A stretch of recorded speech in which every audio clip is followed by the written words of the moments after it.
Gracias, así es. Gracias a ustedes por su sintonía. Bienvenidos amigos a nuestro compendio de noticias de todo lo acontecido durante el día en los Estados Unidos. Veamos las informaciones. Un estudio del Hospital Mount Sinai de Nueva York, pendiente aún de la última revisión por la comunidad científica, concluye que la gran mayoría de los casos leves de coronavirus generan durante un tiempo anticuerpos, lo que permitiría hacer vida normal a las personas que han pasado la enfermedad sin miedo al contagio. El estudio ha sido publicado de forma preliminar y en él han participado una quincena de científicos del prestigioso hospital neoyorquino, entre ellos el director de la investigación, el patólogo español Carlos Cordon.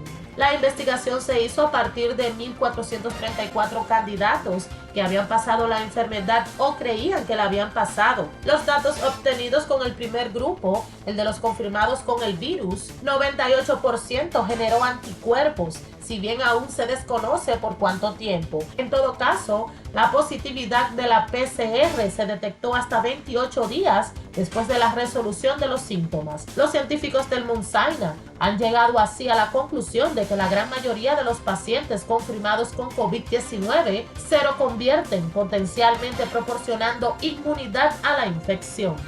La cantidad de muertes por coronavirus en la ciudad de Nueva York podrían superar en más de 5.000 a la cifra oficial. El estimativo se desprende de un estudio del Centro para el Control de Enfermedades del Gobierno de Estados Unidos que determinó que entre mediados de marzo y mayo perdieron la vida alrededor de 24.000 personas, más que las esperadas. Las muertes podrían haber sido por el COVID-19 o por la falta de atención recibida debido al colapso sanitario causado por la pandemia. Autoridades sanitarias alrededor del mundo han advertido que la posibilidad de que la cantidad de muertes producto de la pandemia del COVID-19, la enfermedad causada por el nuevo coronavirus, sea sustancialmente mayor a la reportada por las autoridades. Y hoy un nuevo estudio estimó que ese escenario también tiene lugar en la ciudad de Nueva York. La cifra excede en más de 5.000 la cantidad de muertes atribuidas al nuevo coronavirus en la ciudad, epicentro del estado más afectado por la pandemia a nivel nacional, y explicó que la demanda hospitalaria y de los proveedores de los sistemas de salud, así como el miedo del público a la enfermedad, podrían haber llevado también a que personas evitaran recibir tratamientos que les hubiera salvado la vida. El domingo, las autoridades sanitarias de la ciudad habían contabilizado casi 14.800 muertes por la enfermedad, mientras que casi 5.200 todavía están catalogadas como probables. Es decir, la causa no se confirmó mediante un test, pero los médicos estaban lo suficientemente seguros de que ese había sido el caso como para asentarlo en la partida de defunción. A ese total se podrían sumar un porcentaje de las casi 5.300 muertes adicionales. Expertos dicen que sin importar que sea realista o pesimista, son cada vez más los empleados que llegan muy a su pesar a una conclusión.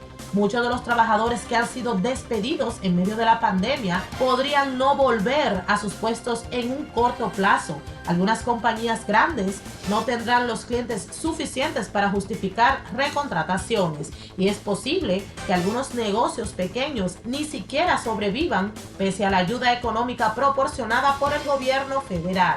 De ser así, sobacaría el rayo de esperanza en el brutal informe de empleos de abril que el gobierno publicó, en el cual una cifra récord de 20,5 millones de personas perdieron su empleo. Una mayoría considerable de los desempleados, cerca del 80%, consideran que sus despidos son de manera temporal. Ese podría ser el caso para algunos. El gobierno federal podría distribuir mucho más apoyos económicos para personas y pequeños negocios y un aumento de pruebas para el COVID-19, sin mencionar una eventual vacuna o un tratamiento efectivo.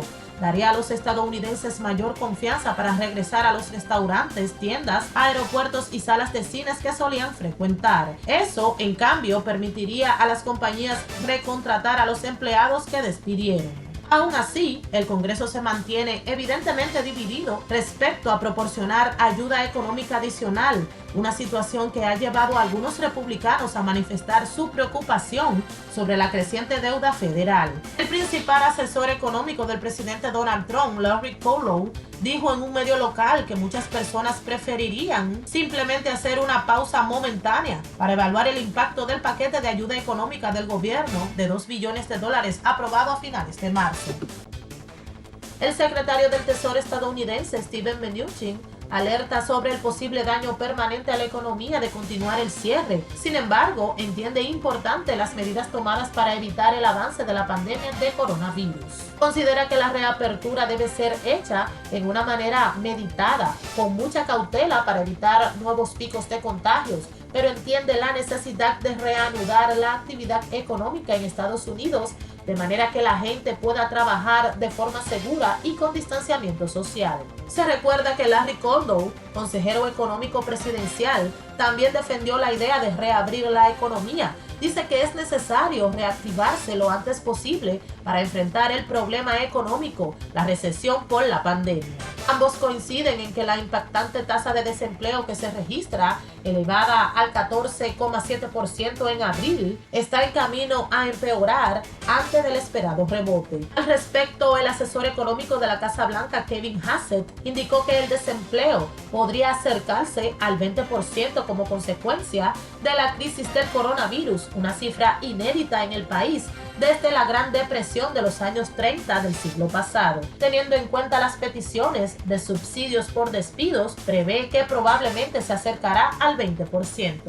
El presidente de Estados Unidos, Donald Trump, ha asegurado que el coronavirus está bien contenido en la Casa Blanca después de que se hayan confirmado 2 positivos en el personal del ala oeste, el de uno de sus asistentes personales y el de Kathy Miller, la secretaria de prensa del presidente Mike Pence. Cuestionado acerca de cómo han podido fallar los sistemas de vigilancia y cómo personal contagiado se ha podido exponer a otros dentro de la Casa Blanca, Trump ha asegurado que puede suceder, que es el enemigo oculto. Sin embargo, el presidente estadounidense ha defendido que en la Casa Blanca trabaja mucha gente y que únicamente se ha detectado un caso. De forma paralela, ha asegurado que todas las personas que entran en el despacho oval son evaluados por si pudieran estar contagiados de COVID-19. Gracias por su sintonía. Me esperan mañana a la misma hora que les tendré mucho más informaciones. Vuelvo contigo al estudio.